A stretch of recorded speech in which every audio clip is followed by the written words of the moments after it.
Yo, yo, yo, I am so excited to have Alec Baldwin on today's I Am Rapaport Stereo podcast.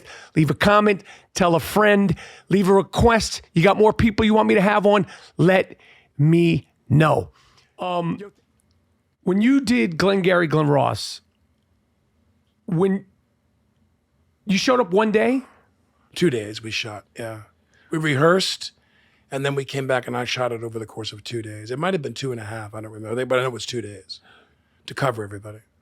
You know, the film's been quoted. It's an iconic film, iconic scene, the lines, the actors. When you look back at that time, what do you remember? What do you take away from that experience? And the way you approach that scene, would you approach it differently now? Not Probably. in terms of why. Probably. Maybe you tone it down, and maybe you just a click, meaning he said to me, Foley, he said, this is like the scene in, because I was very uncomfortable doing this scene with these guys. Why? I admired all of them, and I had to be so abusive to them. And I called up Mamet on the phone, and I said, you won the Pulitzer Prize for the play. Why do you feel the need to amend the play? I said, you won, it's the big prize. He said, none of these men have a criminal nature, and they're about to commit a crime. And I need someone to come in there and ratchet everything a little tighter for them, make everything more taut and difficult for them so that they will commit. So you come in and your scene is going to be to incite them to commit a crime. And then I said, oh God, when it came time to shoot the scene, Foley said, it's like that scene in Patton when he slaps the guy in the tent who got shell shock. And he says, you call yourself a soldier. And Foley said to me, we're going to call this the you call yourself a salesman scene. He's like, you're coming down here. It's for their own good. You're not doing this to be mean. This is for their own good. They need this or they're going to be dead. We're in battle here. It's a war. You go out that door, you got to sell. And he goes, and I need you to crack all of them right across the face as hard as you can and get them to snap the fuck out of it. And I literally remember like electricity going through my body because I needed someone to explain to me. I call it authorization. What authorizes me to do the scene that way? And when he told me that, I was like, okay, I'm ready. And I got up and we go. And it was not easy because, you have to say all these horrible things to them. But the thing I remember most has nothing to do with that. The thing I remember most was that was one of the earlier, I'd done a few, but not many, of the great monastic cinematographers in the business. One of the greatest joys of making films is to work with great cinematographers. I work with Ballhaus, with Nichols. I worked with Bob Richardson. I worked with Don McAlpine on The Edge. And I worked with Juan Ruiz Anchia, who photographed Glengarry. And he's just unbelievable. Explain to non-actors why it's great to work with a great cinematographer as an actor. Well, you watch Glengarry and it's like a painting, with all the black and white kind of. It's a film that's in color, and sometimes you feel like you're being seduced into it being black and white. John Toll, one of the, I think there's only two men. Toll is one. I think there's one more I can't remember, who won the Oscar for cinematography in back-to-back years. I think he won it for Braveheart, and then he ran it for Legends of the Fall, I believe. He won it for one of those movies. I know he won for Braveheart. I believe it was Braveheart. No, Braveheart he did, and then the year before that he did Legends of the Fall. I think, right. Not River Runs Through It. It's either River Runs Through It or Legends of the Fall. So he won the Oscar 2 years in a row. And you're with this guy, and you're like, and when you shoot, because this is a movie. Yeah. We're making a movie. Yeah. Someone's going to put the camera on you and do it. And this guy who shot Glengarry, he just was like all the great DPs, they never transmit any tension. They walk up to you and they go, could I ask you a question? Could you please just lean? When he talk, you lean this way, just a little bit. And I go there and we line up and I go, you mean like this? He's like, it's perfecto. It's so good. And you're like, I'm here to put this on film. Right. So when you have guys that are really, and women who are really, really strong cinematographers, God, you feel so confident. I agree. It's going to look good, you know? And so being on the set, cursing at Jack Lemmon, who must have been a sweet guy. Yeah. You're cursing at Ed Harris. You're cursing at Alan Arkin. Oh, horrible. Are you having fun? Are they having fun? No. You know, you play these characters that are these tough characters. I said when I did Streetcar on Broadway, I get into like the 6th week of it, and I want to say to Blanche, why don't we sit down and have a drink, Blanche, and work everything out? I mean, you get tired of being, at that level. And when I do movies where you have to kind of lose it, or you're cruel in some way, it's never fun. Right. Never fun. You know, what's fun is when you do, like when we did 30 Rock, that was fun. Because those people were so creative, and Tina's so unique, her talent as a writer, and Robert Carlock and their whole stable of writers, that I'd come to work and they were like, they'd hand us the script in the morning, and we'd be in makeup, and we were going to do the read-through for the network that afternoon. They would pipe us to Burbank from a room. We go into a conference room. And so we'd take lunch on a Wednesday and do the read-through. And they'd hand me the script in the morning, and I'd walk up to Robert Carlock, and I'd say, you want me to play this Patty Duke thing with myself, and the other side of it is I'm a gay Mexican soap opera star? And Robert Carlock would always say, it's a big swing. I know it's a big swing, but we have faith in you. We believe in you. He was always giving me the business. So, but that was fun because they were so fucking funny. Did the speed of it throw you off at first? The speed of television? No, they knew, well, the speed of shooting? Yes. It was a lot of work. I mean, I'm not complaining, and we were compensated, but it was like we knew, we had a line, or I had a line with them, which was, you give the scene the stick to the finish line, like in horse racing. You don't pause. You gotta just go. Let the audience, and our audience will keep up with us. And I thought it was genuinely funny, as opposed to so many films and TV shows I see now that are more cute than funny. I agree. Yeah. When I was talking to you on the phone, you gave me a very, very big compliment. I don't even know if you remember it, but it stuck with me. You said you called me the Laurence Olivier of fuck. And I consider you one of the great cursors in cinematic history, along with the great Dennis Farina, the late great Dennis Farina. Of course, Bob De Niro, Frank Vincent, Joe Pesci, Alec Baldwin, the great Al Pacino. So I wanted to have a fuck off with you. Okay. And I wrote some lines down, and I'll say them, and then I wanted you to say them as well. We could go back and forth a little, almost like an actor, warm up routine here. And so some Meisner. Yeah, some Meisner stuff. Here we go. Fuck you, Michael Rapaport. Fuck you, Michael Rapaport. Fuck you, Michael Rapaport. Fuck you, Michael Rapaport. Fuck you, Michael Rapaport. Fuck you, Michael Rapaport. You motherfucker, you. You motherfucker, you. You motherfucker, you. You motherfucker, you. You motherfucker, you.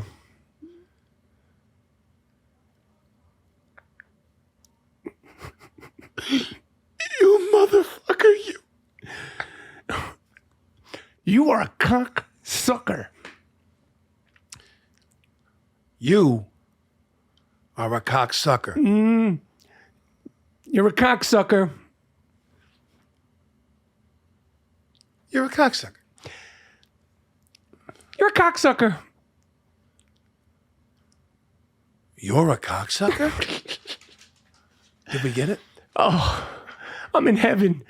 I'm almost done. Now, I want to ask you a question. I want to interview you for a second, which is my nature.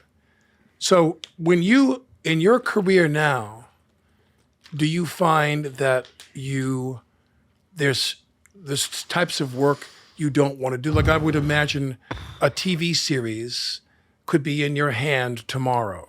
You don't want to commit to a series and be grinding that out for 5 or 6 years? No, I would love to find a good one. It's crazy now because it's a television series that is good and that lasts, and there's such incredible, ridiculous, great stuff on TV. You kind of want to be a part of the great ones. Yeah. I mean, there's so much good stuff on television. What are you watching on television? What do you get to watch besides football? Probably a lot of SpongeBob, Teletubbies, and all this. Yeah, Sunny Bunnies, Moana, Frozen. We watch Frozen like Over and over. Yeah, all my kids. Finding Nemo. Well, they all go down. You know what I mean? So now there's 2, the toddlers. They're in that phase. And my daughter, Luthia, she can't say Olaf. She says Owaf. And when she sees me, she's the most wonderful. She kisses me. She hugs me. Then she goes, Owaf, Owaf, Owaf, Owaf. Like she wants to go watch Frozen. So I would say what I've watched. I watched the one with Cannavale and Naomi Watts. Yes. The Something. Yes. The Watcher. Yes, that was good. I watched that. I devoured The Crown. I love it I'm too. obsessed with production value. Yes. Like there's things you're going to see. There's sets and photography and design, and there's a reality there and going into the world of those people that you're just never going to see anywhere else. I agree. And then I'm trying to think of what else. Did you watch White Lotus season 2? No. You got to watch it. Why? It's fucking ridiculously good. The writing's ridiculously good. Is it really? You're gonna be like, oh shit. I always say to myself, I'm not quite sure how interested I am in shows about like romantic and sexual intrigue. It's not that. It's not ridiculous. Dynasty. No. Okay. You're gonna be like, oh shit. And it's this second That's season. good. Excellent. That's amazing to hear you say that. Excellent. And it's so good. You're like, this is fucking. I watched all of Ozark. Great. I watched all of Ozark, and I just got a little freaked out because whenever they wrote themselves into a corner, they started shooting people. So that was like Westworld. I went all the way with Westworld, even though I was a little bit disappointed in how that.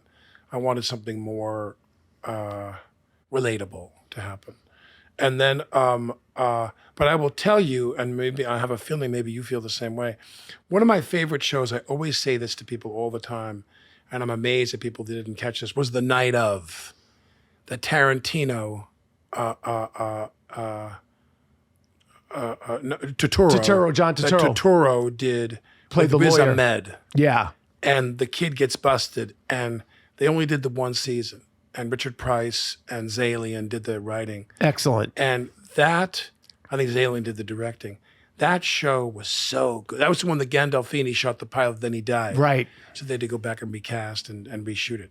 But oh my God, I love that. I love that show. Really good. Michael K. Williams, Yes. who I worked with in this movie, The Public, with Emilio. Now that's a director I love. Was Emilio? I worship Emilio Estevez. He's a good director, right? He's a great director, and he's the loveliest guy on the face of the earth. And we did this movie, The Public, and Michael K. Williams was in it. And when I saw him and his energy, I completely blanked. And then I walked up to him like day 4, and I go, "You're the guy from The Night Of." And he's like, "Yeah." And I was like, I love that show. The Night Of. People should watch that really show good. on HBO. You know what else is excellent? And even though you're happily married, I'm happily married too. It really, Fleischman's in Trouble on FX with Jesse Eisenberg and Claire Danes. It's based on a book, and it's really about these two people going through their divorce, and a great portrayal also, like Blue Jasmine, of a woman going through a mental breakdown. Fucking excellent. Now, why would my marriage be soiled if I watched No, this? your marriage wouldn't be soiled. Oh. But for me, I had went through a divorce with my kids, and it was, that show really, it captures it in a real way. The movie with Adam Driver and Scarlett. Marriage Story. Marriage Story. That I went from the screening was at the Hamptons Film Festival, and I was out there, and I walked out into the hallway, and Noah was there. And I had tears in my eyes. And I said, this is like you had a camera hidden on me during my divorce. You know, you're remarried now? Yes. So you were married once? Yeah, twice. Twice before? No, once before. Once before. So One me too. for two. Once before, and now I'm married the second time. And I said to Noah Baumbach, I said, I can't believe this is so close to the bone to me. It was painful. Yeah, I agree. Great movie. I Great agree. movie. Yeah. Excellent movie. Yeah. Excellent, ridiculous movie. Fleischman's in Trouble, which is, it's all New York. All right, I'll check it out. Oh, it's fucking... I'll check that out in White Lotus. You're Only gonna- because you said so. Everybody else tells me White Lotus. I'm like, yeah. I don't want to see a bunch of people banging each other at some resort or whatever. You will love... It's not that. You're going to go, I want to be on White Lotus season 3. I guarantee you. The writers are fucking... I don't need that. It's 7 episodes, and each one, you're just like... I mean, there's times where me and my wife are like, God damn, this is ridiculous. See, it's just that good. And the undertones... Everybody says that. It's great. It's not Dynasty. It's not Knots Landing. It's not... It's just... It's that, like, relationships and dysfunction and what's being said and what's really not being said. Imperioli's on the show now. F. Murray Abraham, Aubrey Plaza, some people I've never seen, but excellent. It's really good. I love Michael. Yeah, he's great. Yeah, he's it. Alec Baldwin. I could go on and on and on and on and ask question. My final question. What is your Trump predictions 23? It's 2023. Well, I don't What do you think's going to happen? Well, I don't think that. I do believe that there's a chance. I don't feel strongly about this. That this conservative cabal that withheld the vote for McCarthy to be the speaker, they're going to continue to try to tip over the canoe for that group. The Republicans are in the majority, and I'm not quite sure they're going to hold on to the majority. I think that there's going to be more and more the press is willing to call it. Like, for example, every time there was a moment when things changed, and you would hear on the media, the press would say, Trump that said the election was stolen, which has been disproven. They would label it a lie. The news media would come right out and say that's a lie. And I wonder if they've become more aggressive in terms of citing that with everybody. So I think that the Republicans are very fractured, and that may hurt them in 2024 for holding on to the House. And number two, I can't imagine that anybody's going to be the nominee other than DeSantis. He seems to be positioned himself very adroitly for that. I agree, but I go back and forth. on Trump. I think Trump is cooked. He's cooked. I mean, all the stuff that's come out now. You know, when you tell Americans that, like I, for example, believe you should have a base of what income taxes are, a minimum tax. So let's say Michael Rapaport makes $10 million. Oh, that would be great. Well, let's say you're in a 40% bracket, so you owe $4 million to the IRS. And what we say is we don't want to disincentivize philanthropy. So we say you can deduct $2 million, but you must pay no less than 20% of your income. No amount of write-offs, nothing. Your baseline, like alternative minimum tax, similar, is you must pay 20%. Everybody in a certain category, then we knock those numbers down for people who make less money. But it's like this idea that Trump paid no taxes.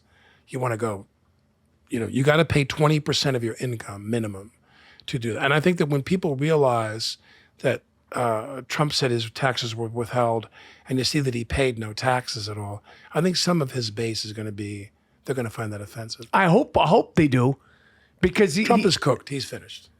Yeah, I mean, people want to win the White House, and they know they're never going to win with Trump, and they know that DeSantis, they've got a good shot. Right. All right. Alec Baldwin, I Am Rapaport Stereo Podcast. Thank you. I appreciate it so much. This was pleasure. awesome.